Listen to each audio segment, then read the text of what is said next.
Fala galera, beleza? Tudo bem? Quem fala é o professor Rafael, professor de Química, e vamos começar a estudar aí Química Orgânica. Olha só, em 1777, esse cara chamado Bergman, tá? Ele faz uma diferenciação, né? Ele diferencia então em química orgânica e química inorgânica. Então ele diz o seguinte, né? Química orgânica, aquela proveniente, né, do reino animal e vegetal, e inorgânica geralmente do reino mineral, certo? Bom, um pouco depois, em 1807, né, a Berzelius traz a ideia de que, né, substâncias orgânicas, que claro, continham carbono, né, já tinha sido estudado, já tinham percebido que os compostos classificados como orgânicos continham o elemento carbono na sua composição. E aí Berzelius traz a ideia de que para sintetizar algo orgânico, tá, é impossível. Ou seja, algo orgânico só é produzido, né, no reino animal ou vegetal. É que seria necessário para criar isso como se fosse algo vital. Daí traz a ideia do vitalismo, tá? Então, vitalismo nada mais é do que para ser criado algo orgânico, uma substância orgânica ser sintetizada, ela tem que ser sintetizada ou num animal ou numa planta. Precisa ter um organismo vivo aí para isso, certo? Aí um pouco tempo depois, esse cara chamado Wöhler, né, em 1828, pegou uma substância chamada cianato de amônio, tá? Então, cianato de amônio é esse cara aqui, ó, NH4CNO. E aí ele esquentou. Quando ele aqueceu essa substância, ela acabou formando esse cara aqui, ó, C-O, NH2, NH2. Claro que a gente vai aprender isso daí ainda, né? Mas esse composto, a gente partiu então do cianato de amônio.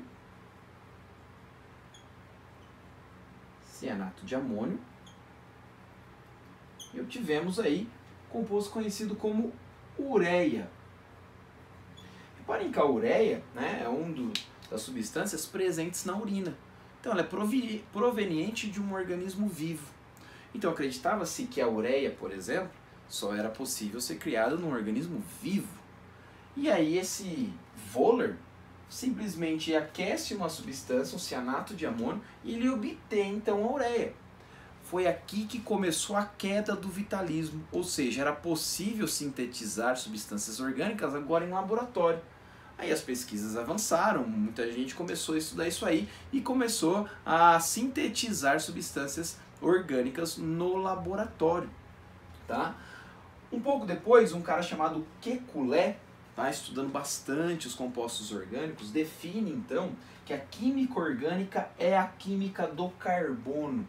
Então, ó, química orgânica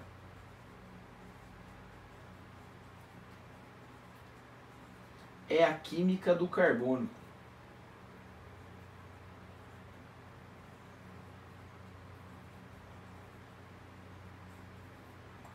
Então, todos os compostos orgânicos contêm esse elemento, carbono.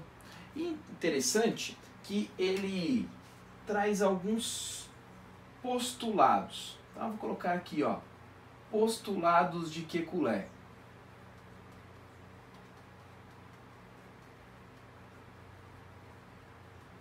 São alguns postulados, ou seja, algumas características para esses compostos. O primeiro, tá? O primeiro postulado de Kekulé é que o carbono ele é tetravalente.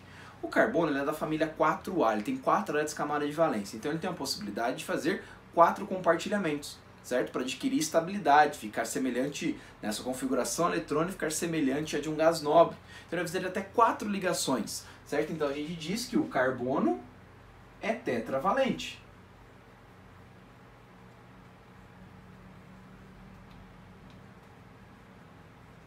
Posso dizer então que esse carbono pode fazer 4 ligações simples, ou uma dupla e 2 simples, ou 2 duplas, ou então uma simples e uma tripla, por exemplo.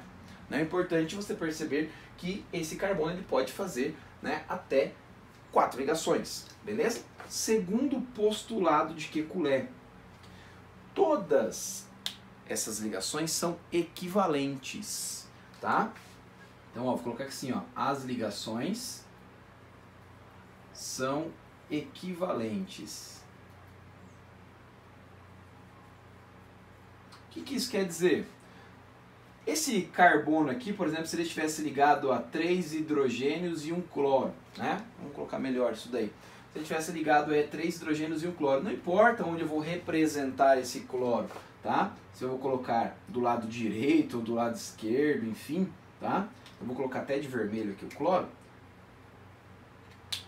Todas as ligações, elas são equivalentes, então não importa onde vai estar esse cloro. Pode estar do lado esquerdo, do lado direito, em cima, embaixo, na hora de representar, é claro. Né? Estou falando da mesma molécula, tá? Então eu vou dizer que todas as ligações do carbono são equivalentes entre si.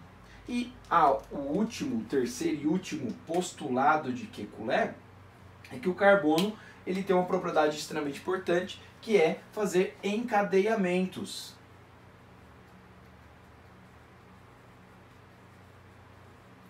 O que é isso então? O carbono ele vai se ligando a vários outros carbonos, formando cadeias, né, de diversos tamanhos, ramificadas, enfim.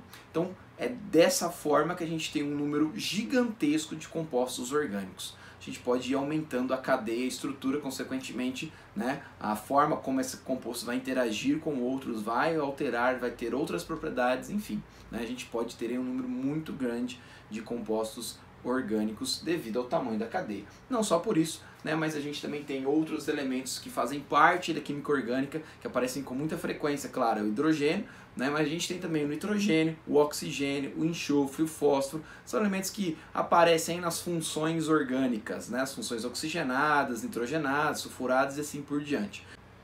A química orgânica a gente pode dividir ela em duas grandes áreas, vamos dizer assim, tá? A síntese orgânica, tá? E a química dos produtos naturais. Ou seja, a gente consegue extrair algumas substâncias de produtos naturais, da natureza.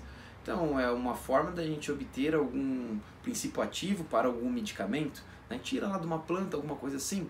Né? A outra área é a gente sintetizar em laboratório algo que não existe na natureza. Ou que seja talvez mais prático sintetizar isso para obter talvez esse mesmo medicamento, certo? Então são duas áreas aí onde a gente trabalha e investe muito na química orgânica.